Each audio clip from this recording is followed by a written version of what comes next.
Hello ഇപ്പോൾ നമ്മൾ last വീഡിയോയിൽ ലൂപ്പ് എന്ന് പറഞ്ഞ കാര്യമാണ് പറഞ്ഞു തീർത്തത്. ഈ ഒരു വീഡിയോയിൽ നമ്മൾ ഫംഗ്ഷൻസ് എന്താണെന്ന് നോക്കാൻ പോകുന്നത്. ഫംഗ്ഷൻസ് ഓൾറെഡി നമ്മൾ ഒരു ഒബ്ജക്റ്റിന്റെ കേസിൽ കണ്ടിട്ടുണ്ട്. എക്സ്പ്രഷൻസിന്റെയോ എവിടെയാണ്.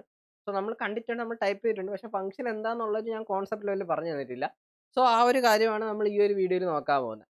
ഫംഗ്ഷൻസ് എന്താണെന്ന് ചോദിച്ചാൽ നമുക്ക് മുന്നത്തെ ആ ഒരു ഫോൺ കടയുടെ എക്സാമ്പിൾ തന്നെ എടുക്കാം. ലൈക്ക് അവിടെ ലൈക്ക് ബില്ലിംഗ് ഡെസ്കിൽ ഇരിക്കുന്ന ഒരാൾക്ക് ഇതിപ്പോൾ ഏതൊരു ഫോൺ അല്ലെങ്കിൽ എന്തൊരു സെറ്റ് ഓഫ് ആക്സറീസ് എടുത്താലും അതിന്റെ കൂടെ ലാസ്റ്റ് ടാക്സ് എമൗണ്ട് ആഡ് ചെയ്യണം. ഈ ടാക്സ് എമൗണ്ട് എന്ന് പറയുന്നത് അതിന്റെ പെർസെന്റേജും ഫിക്സഡ് ആണ്. അതിന്റെ ലോജിക്കും എല്ലാം സിമിലർ ആണ്. പെർസെന്റേജ് ഇപ്പോൾ 18% ആണെങ്കിൽ ടോട്ടൽ എമൗണ്ട് എത്രയാണോ അതിന്റെ കൂടെ 18% of the total amount add ചെയ്തായിരിക്കും ഔട്ട്സ്റ്റാൻഡിംഗ് എമൗണ്ട് കാൽക്കുലേറ്റ് ചെയ്യുന്നത്. ഇതിനകത്ത് വേരിയബിൾ ആയിട്ടുള്ള ഏക ഫാക്ടർ എന്ന് പറയുന്നത് എന്താണ്? ആ ടോട്ടൽ ഔട്ട്സ്റ്റാൻഡിംഗ് എമൗണ്ട് ആണ്. അത് മാത്രമാണ് according to the customer vary ചെയ്യുന്ന ഒരു സാധനം. ഞാനൊരു ഫോൺ എടുക്കുകയാണെങ്കിൽ വേറൊരാൾ ചിലപ്പോൾ വേറൊരു മോഡൽ ഫോൺ ആയിരിക്കും എടുക്കുക. അവിടെ രണ്ടിടത്തും ആ 2 ഫോണിന്റെ പ്രൈസും ഡിഫറന്റ് ആയിരിക്കും. ഇനി എക്സ്ട്രാ ആക്സസറീസ് വാങ്ങുന്നുണ്ടെങ്കിൽ അത് അതിനനുസരിച്ച് വേരി ചെയ്യും. ഇവിടെ വേരിയബിൾ ആയിട്ടുള്ള ഏക ഫാക്ടർ എന്ന് പറയുന്നത് ആ ഒരു ഫോണിന്റെ അല്ലെങ്കിൽ ആ ഒരു ടോട്ടൽ പർച്ചേസ് ചെയ്ത പ്രൈസ് ആണ്. ഈ ഒരു പ്രൈസ് വെച്ചിട്ട് നമ്മൾ ഇത്ര ശതമാനം ടാക്സ് ആഡ് ചെയ്യുന്ന ഒരു ഫംഗ്ഷൻ ആണ് ഇപ്പോൾ നമ്മൾ ചെയ്യാൻ പോകുന്നത്. നമുക്കത് എങ്ങനെയാണെന്നുള്ളത് കോഡിലോട്ട് നോക്കാം. യാ അതിന് വേണ്ടിയിട്ട് നമുക്കിപ്പോൾ ഞാൻ നമ്മുടെ ജാവാസ്ക്രിപ്റ്റ് തുറക്കുകയാണ്. അതിനകത്ത് വന്ന ശേഷം ഓപ്പൺ ടെർമിനൽ കൊടുത്തു ആൻഡ് ഫൈനലി കോഡ് ഡോട്ട് കൊടുത്തു.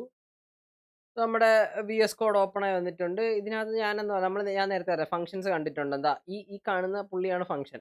നമുക്ക് അതേപോലെ ഒരു ഫംഗ്ഷൻ എഴുതി നോക്കാം. ഞാനിവിടെ ഫംഗ്ഷൻസ് ഡോട്ട് TS എന്ന് പറഞ്ഞൊരു ഫയൽ ഉണ്ടാക്കി. ഇതിനകത്ത് നമ്മൾ നേരത്തെ പറഞ്ഞ എന്താ ടാക്സ് റേറ്റ് ആ ഒരു സാധനം. ഞാനിപ്പോൾ ഇവിടെ കോൺസ്റ്റ് എന്താണ് ഞാൻ നേരത്തെ വീഡിയോയിൽ നമ്മൾ പറഞ്ഞിട്ടുണ്ട്. കോൺസ്റ്റ് ടാക്സ് റേറ്റ് എന്ന് പറയുന്നത് നമുക്കൊരു ഒരു ഒരു 0.18 എന്ന് വെക്കാം. ഇത് ഔട്ട് ഓഫ് 100 ആണ് സെറ്റ് ചെയ്തേക്കുന്നത്. 100-ലല്ല, 100-ലോട്ട് ആ പെർസെൻറ്റേജിൽ നിന്ന് ഞാൻ ഡെസിമൽ ആക്കി വെച്ചേക്കുന്നത്. ഇതിനകത്ത് നമുക്ക് ലെറ്റ് എമൗണ്ട് എന്ന് ഈക്വൽ ടു എത്ര, ഞാനിപ്പോൾ 1000 രൂപയ്ക്കാണ് വാങ്ങിയെന്ന് കരുതിക്കോ. എനിക്കിപ്പോൾ ഇതിന് ടാക്സ് കൺവേർട്ട് ചെയ്യണേൽ amount is equal to amount plus amount into tax rate. ഇതാണ് അതിൻ്റെ ഒരു ഫംഗ്ഷൻ എന്ന് പറയുന്നത്. ഇനി നമുക്ക് എമൗണ്ട് ലോഗ് ചെയ്ത് നോക്കിയാൽ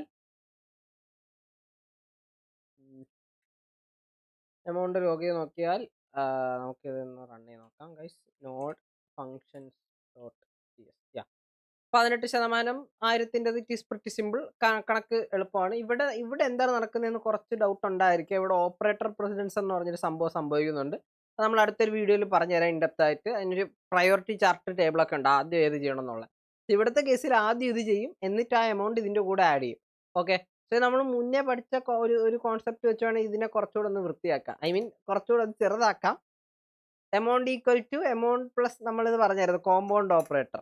values are same only output.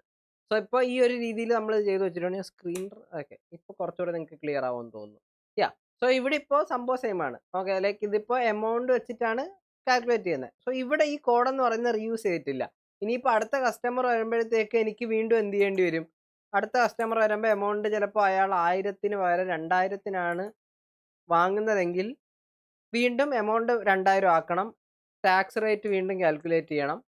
ആ ഒരു എമൗണ്ട് വീണ്ടും ലോഗ് ചെയ്യണം. ഇനിയിപ്പോൾ അത് മൂന്നാമതൊരാൾ വരുമ്പോഴത്തേക്ക് അത് 3000-നാണ് വാങ്ങുന്നതെങ്കിൽ എമൗണ്ട് 3000 ആക്കണം. ടാക്സ് റേറ്റ് വീണ്ടും റീകാൽക്കുലേറ്റ് ചെയ്യണം. എമൗണ്ട് ലോഗ് ചെയ്യണം. ഞാൻ ഇനി അതൊന്ന് റൺ ചെയ്യുകയാണെങ്കിൽ സംവാട്ട് ഇങ്ങനെയാണ് ഔട്ട്പുട്ട് വരുന്നത്.